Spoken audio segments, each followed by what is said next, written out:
दोस्तों हाज़र एक होर वीडियो रिपोर्ट लैके चैनल रितेश लखी अनप्लग ते अज दी एक बार फिर गलबात नूं मैं केंद्रित रखांगा पंजाब दे चीफ मिनिस्टर चरणजीत चन्नी होरां दे भांजे भुपिंदर सिंह हनी दे नाल जुड़े हुए मनी लॉन्ड्रिंग दे केस उत्ते। भुपिंदर सिंह हनी नूं अदालत ने राहत नहीं दित्ती है। जलंधर दी विशेष अदालत ने उन्हां नूं 3 दिन दी होर रिमांड उत्ते इनफोर्समेंट डायरैक्टरेट दी रिमांड उत्ते भेजता है। उन्हां दे वकीलों वालों अज कोर्ट दे विच जलंधर की विशेष अदालत दे विच कोशिशां कीतियां गईयां कि बेल उन्हां नूं मिले, लेकिन इस PMLA prevention of money laundering act दियां जिहड़ियां सख्त धारावां ने जिन्हां दा जिक्र मैं अपनियां बीतियां कुछ रिपोर्ट्स दे विच कीता है, उस दे तहत एक बेल मिलना एक्यूज नूं बहुत ही औखा हुंदा है, खास करके उस स्थिति विच जदों कि उस तो एक मोटी नकदी बरामद हुई होवे। लेकिन सब तो महत्वपूर्ण पक्ष जिहड़ा अजे तक दी इस इन्वेस्टिगेशन दा सामने आया है वो ये है कि भुपिंदर सिंह हनी इस चीज़ नूं स्थापित या फिर इस चीज़ बारे कोई भी स्पष्टता नहीं दे पाया कि वो 10 करोड़ की नकदी जो कि उसके अलग अलग ठिकाणिਆਂ ते उसके एक साथी दे घरों बरामद की गई, यानी कि तकरीबन 4 करोड़ जिहड़ा उसके लुधियाना के निवास तो भुपिंदर सिंह हनी के रेजिडेंस तो मिलिया। उन्होंने जिहड़ा मोहाली स्थित एक होर ठिकाणा सी उत्थों तकरीबन 3 करोड़ 99 लाख रुपया मिलिया ते 2 करोड़ के आस पास संदीप कुमार जो कि उन्हों का एक एसोसीएट दस्या जाता है। कुल मिला के 10 करोड़ के आस पास की नकदी जी उन्होंने कोलों बरामद की गई। इसका हिसाब किताब भुपिंदर सिंह हनी नहीं दे पाया है। इस तहत वो 3 या 4 फरवरी के आस पास जो ईडी को पेश होंदा है, हालांकि वो अपनी तैयारी करके गया हो सकता है, लेकिन उस वालों इस चीज़ को स्पष्टता के नाल ईडी के सामने नहीं रखा जा सकिया कि 10 करोड़ उसको कित्थों आया। यही कारण भी रहा भी उन्होंने बेल डिनाई की गई या फिर उन्होंने जी रिमांड है उसनूं वधाता गया। 3 होर दिन एनफोर्समेंट डायरैक्टरेट हुण पड़ताल करेगी। लेकिन अज की इस रिपोर्ट के विच मैं गल करांगा इस पूरे के पूरे मनी लॉन्ड्रिंग के केस के जिहड़े तार जुड़ते पे ने।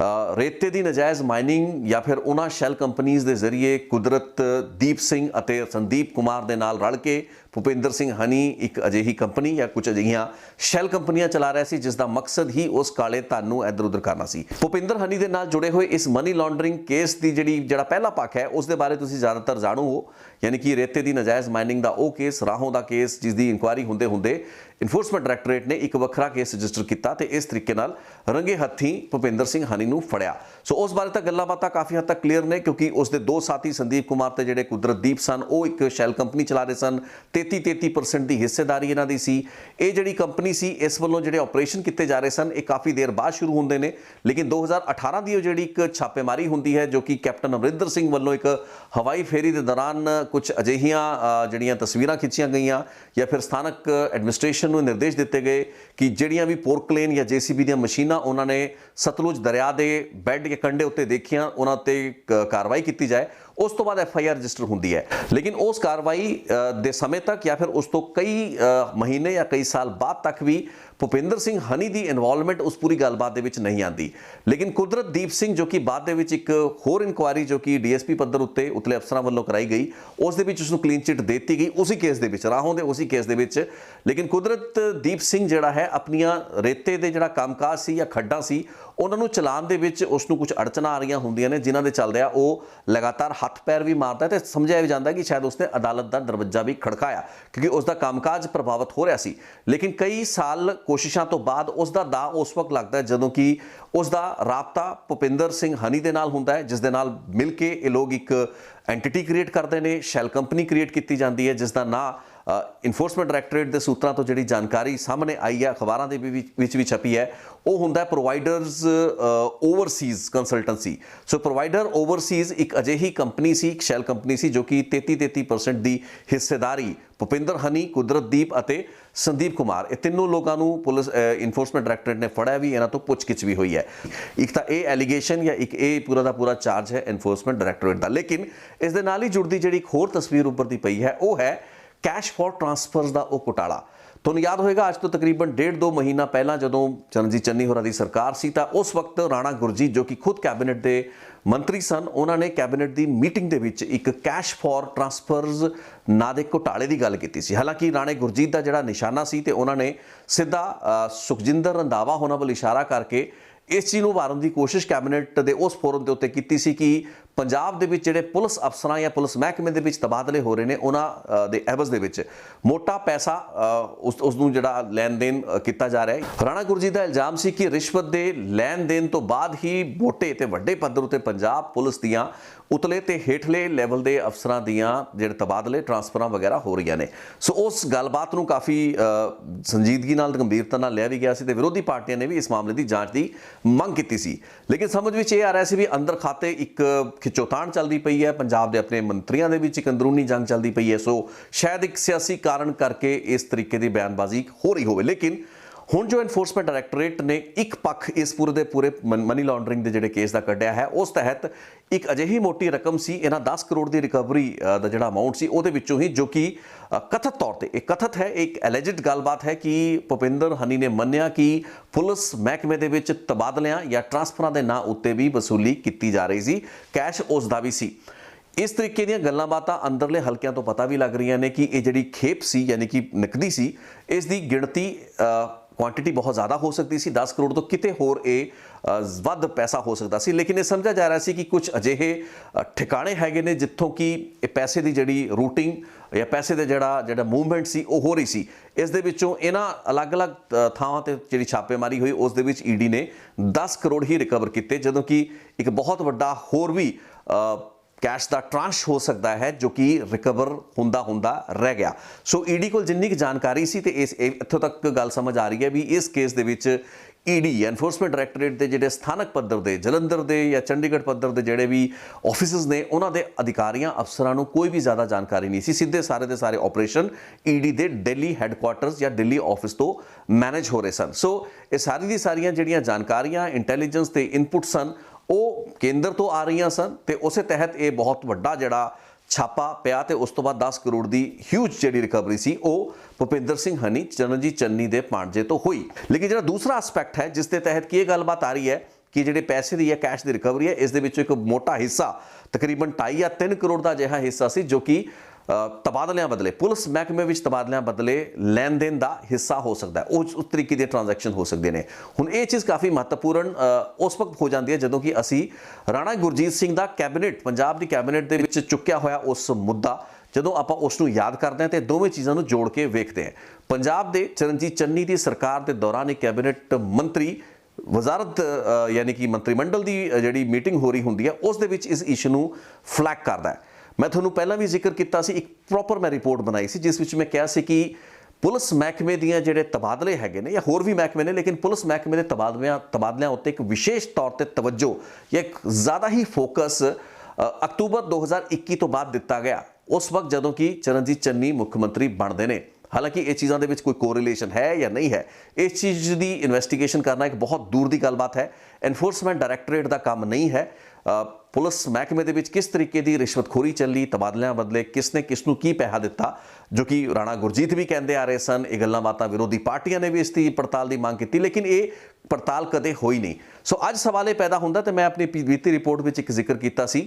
ਕਿ ਪੰਜਾਬ ਦੇ ਵਿੱਚ ਜਿਹੜੇ 3 ਵੱਡੇ ਸ਼ਹਿਰ ਨੇ, ਜਿਸ ਦੇ ਵਿੱਚੋਂ ਅੰਮ੍ਰਿਤਸਰ, ਲੁਧਿਆਣਾ, ਜਲੰਧਰ ਵਰਗੇ ਸ਼ਹਿਰ ਆਉਂਦੇ ਨੇ, ਜੋ ਕਿ ਕਮਿਸ਼ਨਰੇਟਸ ਨੇ, ਇਹਨਾਂ ਦੇ ਕਮਿਸ਼ਨਰਾਂ ਨੂੰ ਯਾਨੀ ਕਿ ਪੁਲਿਸ ਕਮਿਸ਼ਨਰਾਂ ਨੂੰ ਆਉਂਦਿਆਂ ਸਾਰ ਹੀ ਚਰਨਜੀਤ ਚੰਨੀ ਬਦਲ ਦਿੰਦੇ ਨੇ ਤੇ ਪਤਾ ਲੱਗਦਾ ਵੀ ਕੁਝ ਹੀ ਦਿਨ ਬਾਅਦ, ਰਾਦਰ ਸ਼ਾਇਦ 1 ਜਾਂ 1.5 ਜਾਂ 2 ਹਫ਼ਤੇ ਬਾਅਦ, ਉਹੀ ਜਿਹੜੇ ਕਮਿਸ਼ਨਰ ਸਨ ਉਹਨਾਂ ਦੀ ਸਵੈਪਿੰਗ ਹੋ ਜਾਂਦੀ ਹੈ। ਵੇਖਣ ਵਿੱਚ ਇਹ ਸਾਹਮਣੇ ਆਇਆ ਕਿ ਤਬਾਦਲੇ ਕਰਨ ਤੋਂ ਬਾਅਦ ਯਾਨੀ ਕਿ ਪੁਲਿਸ ਕਮਿਸ਼ਨਰ ਬਦਲਣ ਤੋਂ ਕੁਝ ਹੀ ਦਿਨ ਤੇ ਕੁਝ ਹੀ ਹਫ਼ਤਿਆਂ ਬਾਅਦ ਦੁਬਾਰਾ ਉਹਨਾਂ ਹੀ ਪੁਲਿਸ ਅਫਸਰਾਂ ਨੂੰ ਹੋਰ ਸ਼ਹਿਰਾਂ ਦੇ ਪੁਲਿਸ ਕਮਿਸ਼ਨਰ ਬਣਾਤਾ ਗਿਆ। ਕਿਉਂਕਿ ਪੰਜਾਬ ਦੇ ਵਿੱਚ ਬਹੁਤ ਹੀ ਘੱਟ ਸ਼ਹਿਰ ਨੇ ਜੋ ਕਿ ਕਮਿਸ਼ਨਰੇਟ ਸਿਸਟਮ ਦੇ ਹੇਠ ਨੇ। ਵੱਡੇ ਸ਼ਹਿਰਾਂ ਦੇ ਵਿੱਚ ਹੀ ਕਮਿਸ਼ਨਰੇਟ ਸਿਸਟਮ ਲਾਗੂ ਕੀਤਾ ਜਾ ਸਕਦਾ ਹੈ। ਸੋ ਉਹ ਅਫਸਰ ਜੋ ਕਿ ਬੀਤੇ ਕਈ ਸਾਲਾਂ ਤੋਂ ਕਈ ਸ਼ਹਿਰਾਂ ਦੇ ਕਮਿਸ਼ਨਰ ਸਨ, ਉਹੀ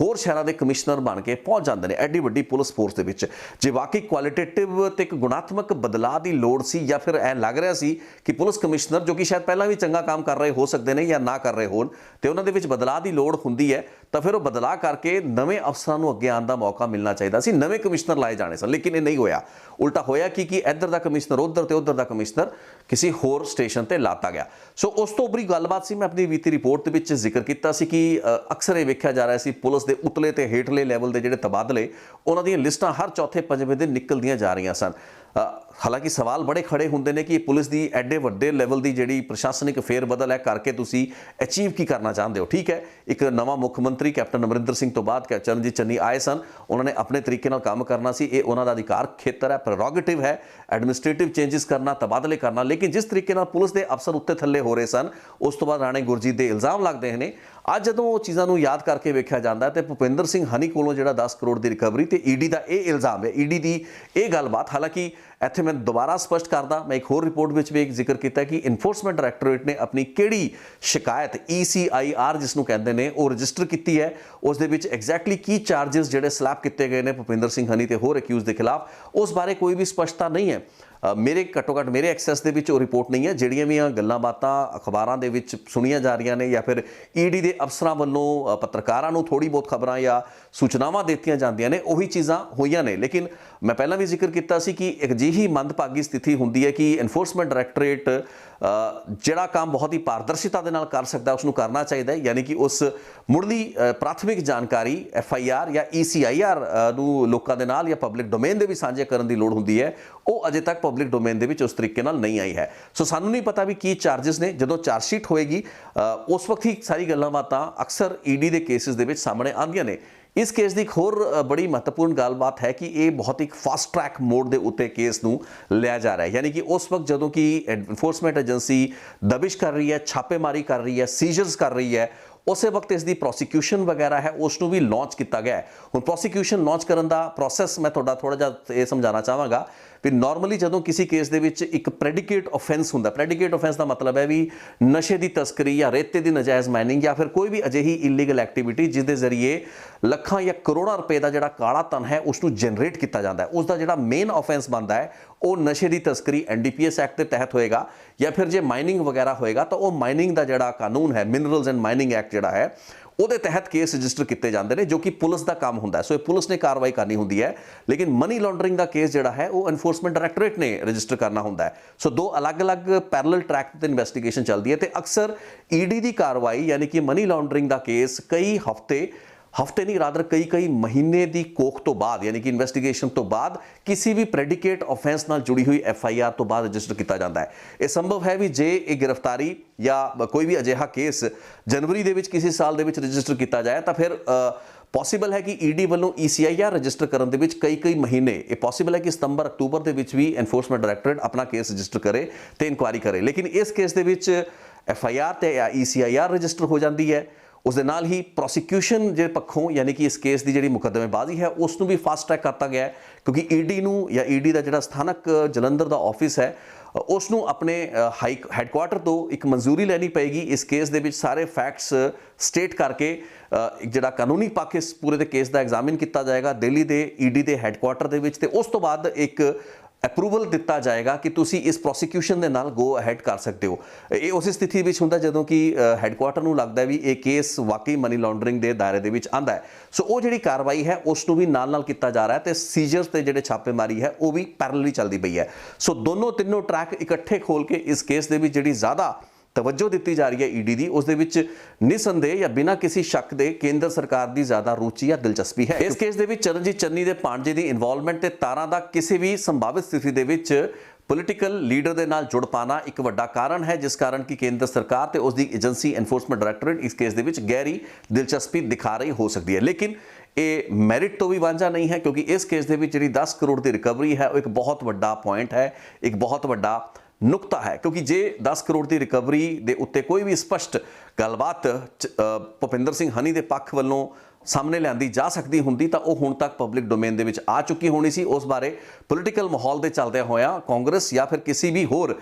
ਧਿਰ ਵੱਲੋਂ ਇਸ ਚੀਜ਼ ਬਾਰੇ ਖੁਲਾਸੇ ਕਰਨਾ ਕੋਈ ਔਖੀ ਗੱਲ ਨਹੀਂ ਸੀ। ਲੇਕਿਨ ਫੈਕਟ ਇਹ ਹੈ ਕਿ ਇਸ 10 ਕਰੋੜ ਦੀ ਜਿਹੜੀ ਟ੍ਰੇਲ ਹੈ, ਮਨੀ ਟ੍ਰੇਲ ਹੈ, ਉਸ ਨੂੰ ਐਕਸਟੈਬਲਿਸ਼ ਕਰ ਪਾਣਾ ਇਸ ਵਕਤ ਬਹੁਤ ਔਖਾ ਹੋ ਰਿਹਾ ਹੈ ਭੁਪਿੰਦਰ ਸਿੰਘ ਹਨੀ ਜਾਂ ਫਿਰ ਕੁਦਰਤਦੀਪ ਵਰਗੇ ਜਿਹੜੇ ਲੋਕ ਹੈ ਉਹਨਾਂ ਦੇ ਬਚਾਅ ਪੱਖ ਦੇ ਪੁਆਇੰਟ ਆਫ ਵਿਊ ਨਾਲ। ਲੇਕਿਨ ਪੰਜਾਬ ਦੇ ਇਸ ਸਿਆਸੀ ਮੌਸਮ ਦੇ ਵਿੱਚ ਚੋਣਾਂ ਤੋਂ ਕੁਝ ਹੀ ਦਿਨ ਪਹਿਲਾਂ, ਹਫ਼ਤਿਆਂ ਦੀ ਗੱਲਬਾਤ ਹੁਣ ਦੂਰ ਰਹਿ ਚੁੱਕੀ ਹੈ, ਹੁਣ ਤਾਂ ਦਿਨਾਂ ਦਾ ਮਾਮਲਾ ਹੈ। ਸੋ ਕੁਝ ਹੀ ਦਿਨ ਪਹਿਲਾਂ ਇਹ ਕੇਸ ਜਿੰਨੀ ਦੇਰ ਤੱਕ ਲਾਈਮਲਾਈਟ ਵਿੱਚ ਰਹਿੰਦਾ ਹੈ, ਇਸ ਦੇ ਜਿਹੜੇ ਸਿਆਸੀ ਰੈਪਰਕਸ਼ਨਸ ਨੇ, ਇਸ ਦੇ ਸਿਆਸੀ ਜਿਹੜੇ ਸਿੱਟੇ ਨੇ ਉਹ ਓਡੇ ਹੀ ਮਹੱਤਵਪੂਰਨ ਜਾਂ ਫਿਰ ਗੰਭੀਰ ਹੋ ਸਕਦੇ ਨੇ। ਇਸ ਚੀਜ਼ ਨੂੰ ਹਰ ਪੱਖ ਸਮਝਦਾ ਹੈ। इस मौके उत्ते